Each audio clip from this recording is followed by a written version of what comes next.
যে পরিকল্পনাটা করার জন্য একটা উপকমিটি করা হতে পারে, যারা এক্সপার্ট আছেন, যারা বিভিন্ন ডিপার্টমেন্টের সাথে জড়িত আছেন তাদেরকে নিয়ে, প্লাস এটা করতে পারে। আর স্বল্প মেয়াদী পরিকল্পনাটা আমি মনে করি যে এটা আজকে এখানে আপনারা কিছু জিনিস আইডেন্টিফাই করে আগামী দিন থেকে এগুলো কার্যকর করার একটা ব্যবস্থা আপনারা করতে পারবেন, যেহেতু সকল ডিপার্টমেন্ট এখানে উপস্থিত আছে।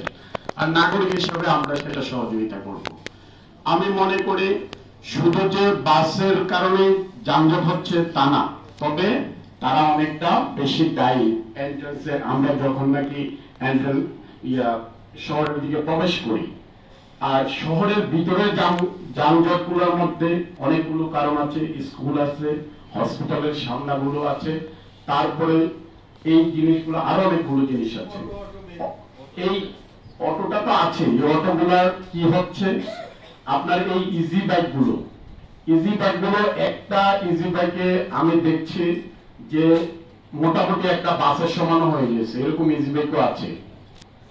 আমার জিনিসটা হচ্ছে যে ইজি বাইকের যে যানজট গুলো লাগে, এই লাগার একটা কারণ হচ্ছে আপনার প্রতিটা ইজি বাইক প্রতিটা মোড়ে, যেহেতু তার সিট ক্যাপাসিটি আপনার 7 জন 8 জন, সে 1 জন 2 জন হইলে সে মুভ করে না। সে কি করে, টেকনিক্যালি আপনার আস্তে তার যে অ্যাক্সেলারেটরটা আছে এটাকে কম চাপার কারণে দেখা যায় যে সে লুকের জন্য দাঁড়িয়ে থাকে।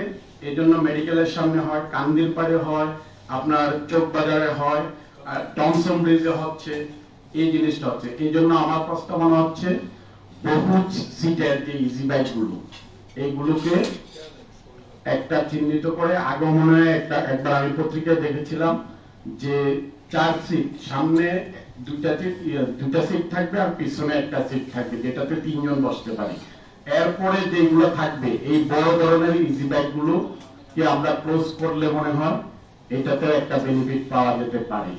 আর প্রতিটা মোড়ে আমার মনে হয় যে দাঁড়িয়ে থেকে কোনো ধরনের যাত্রী যাতে না উঠাতে পারে, সেটার ব্যাপারে আমরা একটু ব্যবস্থা নিতে হবে।